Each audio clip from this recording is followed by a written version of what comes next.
And Professor, in one of your lectures, you talk about design is being killed. Yes, I think it's a very striking title. If design really dies, who do you think would hold its piano? Who's going to cry for it? That was a joke. Actually, not a joke. It was we were talking about lectures. And so I said, why does a lecture about AI have to be so boring? Like, I get in front of a pedestal and I say blah, blah, blah, and there's a PowerPoint behind me. It's too boring. So I said, why don't we make it into the form of a performance? Yes. We make it into some sort of a story, like a mystery story, like almost like a movie, but a movie with AI components. So I produced this sort of a semi-movie AI theater in which I was basically trying to find who killed AI. Who killed design. So I said design, as we knew it, is dead. But who killed it? How did it happen? So then I became an investigator to find, okay, maybe it was, this person or that person or something happened. And as I'm going through, like as a, Humphrey Bogart, like trying to find out who is the one who did it, eventually I found that it never happened. I mean, design was always there. We just didn't know. So basically what the argument here was that design is a very interesting concept because well, first of all, because it is something that we create. Yes. And creating something is very, very human. Yeah. Because creativity is always about how we make things, which represents who we are. Yeah, sure. But in Greek, we have a different word, which is the word schedio. Anyway, it's a word that is very ancient, and it means something around the concept of maybe. It means approximately. It's not there yet. That's what it means. Okay. But if you go deeper into the meaning of that, you find that the actual word itself means something that you lost. Yes. So design is about the thing we lost. It's about the thing we had, but somehow it disappeared. And we try to find it. Okay. So all of a sudden, design is not about making new things. It's about finding things that we lost. Or let's say better, finding things that we forgot. Remembering the thing we forgot. Wow. That's very interesting. It's not making something. It's not inventing something. It's about discovering something that already was there. You just couldn't see it. Yeah. Somehow your mind was not blinded. Somehow you didn't think about it. But at some point, I got it. But I got it. It's not that I made it. It's just I found it. You find it. Yeah, I was able to, take it out, and now I saw the light, right? I saw it now. Now design becomes a whole different way of looking into the world. So when I say that design was killed, I meant that design was never killed because it was always there. It was just hiding. Yes. And now we found it. That was the conclusion of this little performance. You mentioned that technology and AI are changing what design is all about. So do you think a future designer will be like more programmers, artists, or a mix of both? I think the future is going to be the opposite of what we think. Let me explain. There's something called meta. Meta is a word that has been used in philosophy for something that is the thing of the thing. So if you say history, meta history is the history of history. Okay, so it's not history. You don't look into history. You look into a outside point of view of history. Yeah. How history is made, as opposed to what is history itself, like the dates of everything happening. But what I'm trying to say is that there is this concept that you can see something from a third point of view. So when you look into design or art or whatever, you can define them as meta art, meta design, which means you're not looking into the art, you're making in the art of art. Okay. What does that mean? That means that you are not interested in the art itself, the product, the painting. You're interested in the making of the painting. So you're not making the painting, you're making the making of the painting. Okay. You're making let's say a machine or a algorithm that makes a painting. Yes. Now this is very different because the result is of course important, but your manifestation of your mind into a machine or into a structure Yeah. or into an algorithm that makes this thing, that's the art. Okay. The art gets out of the screen into the structure of this kind of like machine. Yes. So you are responsible for making this thing. I don't know if you know, there is a myth in ancient Greek mythology, which is called the Pygmalion. Pygmalion was this guy, he was a sculptor. And he made this beautiful statue of a woman. Okay. But the problem is that once he made it, it was so beautiful that he fell in love with the statue because it was so nice. It was his own creation. So in a way, he fell in love with the object of his self. And you can interpret it in many ways. You can say like, oh, he fell in love with himself because it was selfish. Like, oh, I made this thing. That's me. So therefore, it's perfect. It cannot. No woman can be perfect because no woman is like I made her. Right. So it's my creation. So therefore, it's me. We had actually a conversation with Tassos the other day, and one way to interpret it is that this thing that you made is an object of selfishness. Like I made it, but somehow this thing is my selfishness. I believe that I'm better than myself. And that is like a hubris. So basically, you should actually destroy it because that would make you be who you are. Because this thing is actually destroying your ego. Okay. Or you're making your ego so high, so you have to destroy it, or you have to put it away from you. And that is basically so you can be who you are. That's the one way interpretation. The other interpretation is that this thing is so good, and I'm never going to touch it, I'm never going to get it, so life is not meaningful anymore, so you commit suicide. And your spirit gets into the machine, and then this machine actually is your manifestation of yourself. But what I'm trying to say here is that it's not the thing, it's not the statue. It's the making of the statue. So he's not in love with the statue. He's in love with the making of the statue. He's in love with, a sculptor. He's in love with how he was able to create this perfect thing. And that sort of like action of making something is where the whole idea of meta comes in. Because you're making something that makes something else.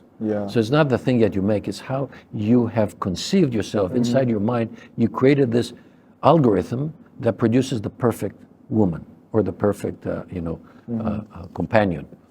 But at the same time, it comes with a price. That you have to either accept that it's not possible, or you kill yourself because what's the point of life? I have made a copy of myself that is better than me, so I don't need me anymore. It's very, very philosophical, but it's very, very interesting. I think, again, design is a perfect, or art is the perfect areas where this thing can be applied. And that's the future of design, the future of art, and the future of whatever creativity is. I think that's where it is. It's not in the thing. That was old. That's okay, but it's how you make the thing. The making is an art on its own. And Professor, in your previous talk, you discussed the impact of AI on human creativity. So do you think AI can actually create or just copy and make things that's already all there? AI, the way it is right now, all these things that you see, they're very magical, right? Oh, they make these kind of like sentences, and they make these pictures, and they make these videos and music. So all these things are very impressive. But if you know the structure and how they're made, they're very simple in a way. I mean, theoretically speaking. Because basically what they do is they take all the data and they morph it. They're morphing things together. In other words, they're connecting things together from existing information. So let's say the world of words, right? In the internet, right? It's full of like words. If you put all these words together, right? This database, which is the internet, and you process it, you basically take the words and you combine them together to make sentences. But these sentences are already there. They're not sentences that you make. So by morphing something, in other words, by connecting two things together, you produce a new thing, but it's not really new in the sense that it doesn't exist. It's like a combination of two things, right? So let's say you have a horse and a man. You put them together, you get a centaur, right? This kind of horseman thing, right? That's not new. I mean, it is interesting because, or like you put a mouse and a man, and you put together a mouse man. But this sort of combination of things produces these kind of concepts, but they're not new in the full sense of the word new, because the data is already there. So if you want to make new things, you need to get new data.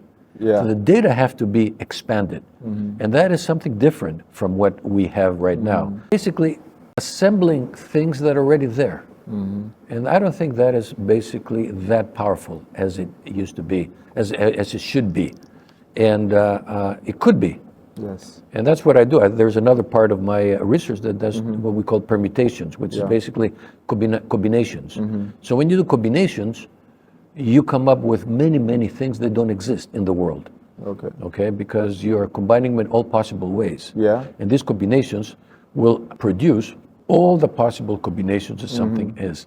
Within matter of which many are going to be completely ridiculous, or they're going to be like only 1% would be important. But this 1% of this combination will have something in it that is truly new. And if you take this new thing that doesn't exist in the world of human knowledge, and you combine it with another one, you produce something completely new that is completely out of this world. Then you get something. For example, you can predict the future. Yeah. Because the future is already there. We just don't know what's going to happen. Like we know, for example, when you're playing on a casino, right? You know that you may win or not win. You know that, but you know if, right? So one of the combination is the winning one, right? But you don't know which one, right? So if you know which one it is, then you can predict the future, right? But this is something that you cannot do with morphing. Morphing's not going to do it. You need to produce this sort of like a universe of possibilities, and then you have to have some methodology to come up with the possible one or some sort of technique. And that is where it becomes more creative. That's where this AI becomes dangerous, if you like. Not dangerous, but it becomes powerful. Right now, it's not powerful. This is all like powerful to the eyes. The eyes are like, that's, the mind says like, it's not, I know what it is, okay? The mind says like, don't get fooled by the eyes. The eyes are not a good way of looking at the world. So that's what's going on right now. And Professor, now you are teaching kids to use AI tools for creativity. In this way, could that make them less interested in traditional art, just like painting or writing? Yeah. I mean, kids are the future. Yeah. Okay, and kids is also our past, because we've been kids before, right? Yes. And when we're kids, we had certain sensitivities that we don't have anymore, because somehow we grow up. And I think that the kids, when it comes to AI, are very, very useful. They can give us like the answer to the questions we have, because they are the ones who are looking around them. Yeah. Well, first of all, they're new to this world, right? Because they just born, right? Yes. Like 5 years ago. We usually go into 8 to 15 years old kids, because 8 is where they start writing, so they can program things, and 15 is where they become too social. So this kind of time that is kind of primitive in their mind, and they don't have too much of an ego, super ego, that is a good time to test them.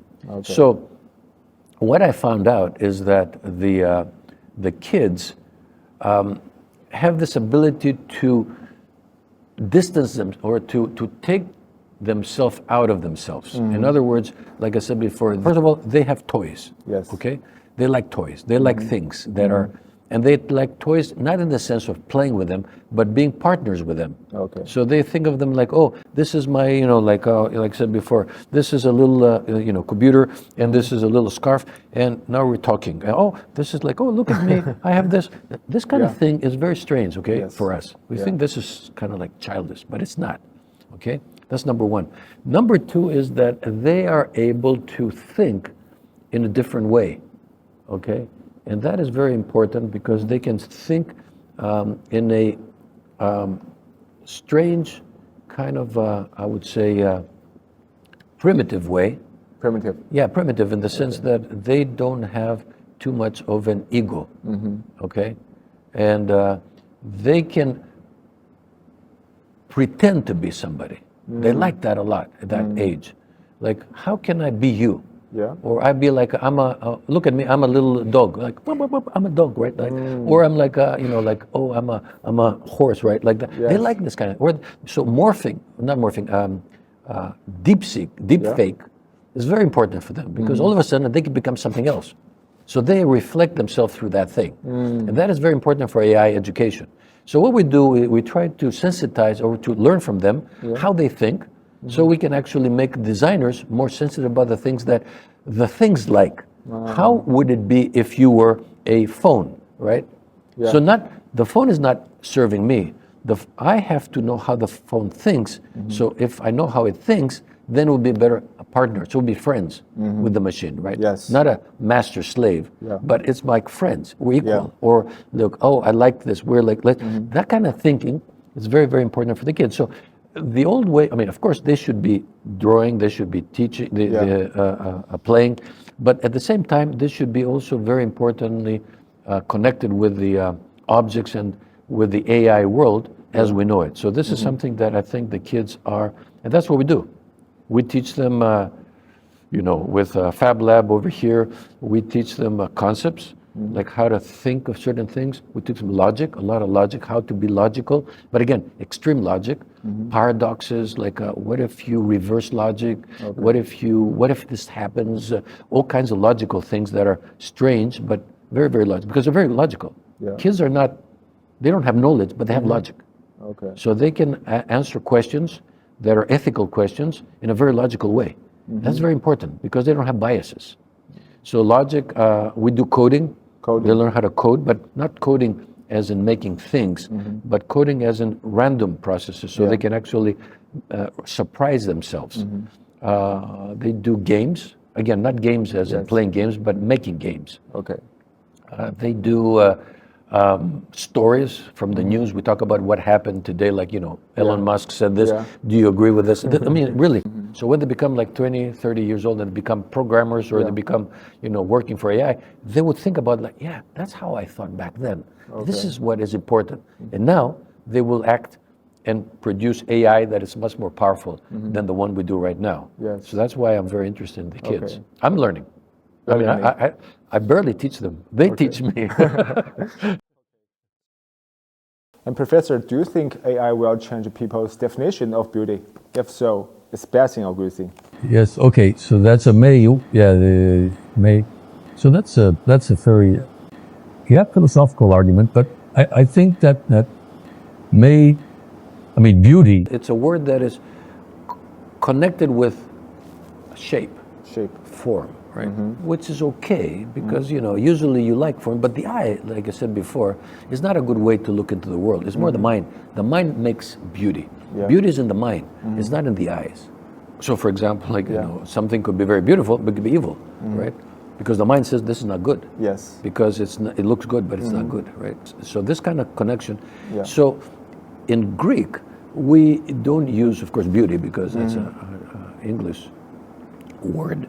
We use the word Greek, which is oreo. Oreo is coming from the word ora, which means time.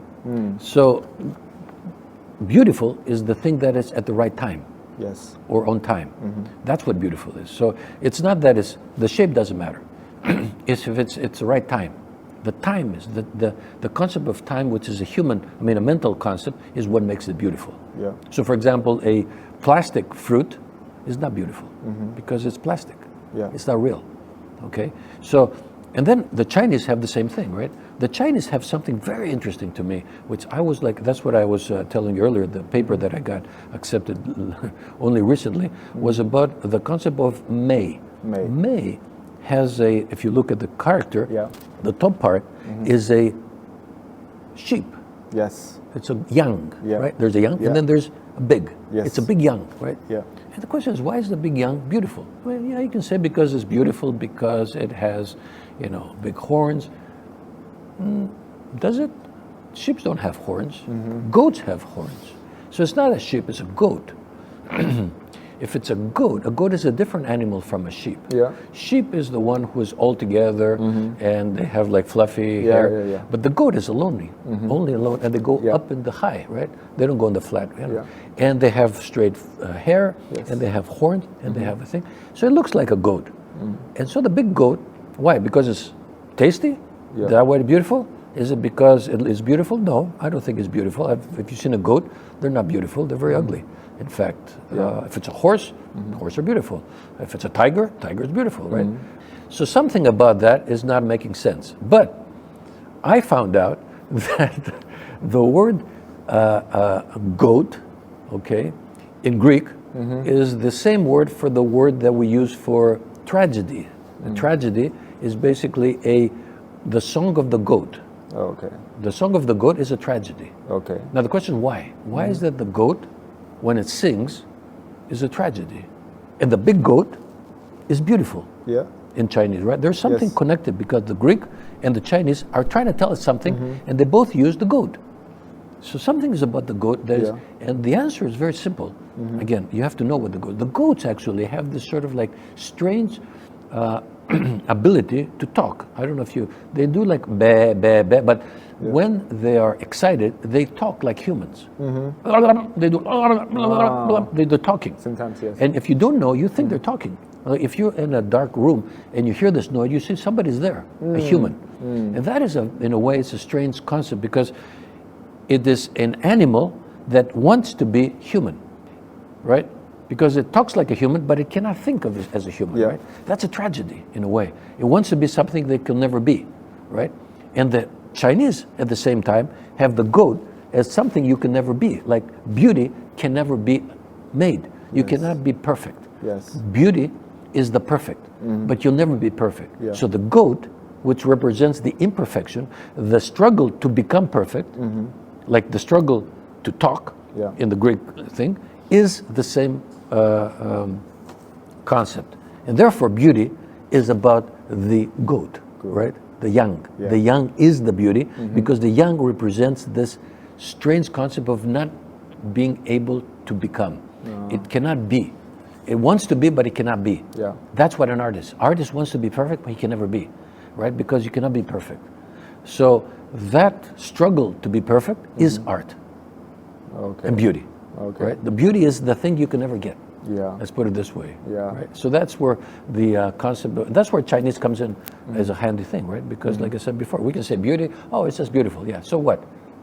What is beautiful? Just because it looks good? Yeah. But what if it's a bad thing? What if it's the wrong time? Yeah. What if it's fake? That's all beautiful, right? Yes. But they're not mentally. They're not beautiful. It has to be something that triggers the mind to say yes, it's beautiful because the logical sequence of events or the ethics behind it is Yeah. beautiful, not what I see. An ugly woman could be very beautiful to you because she's a good person. Yes. That's not connected with beauty according to the Western because she has to look beautiful too. Yeah. No, that's not true, right?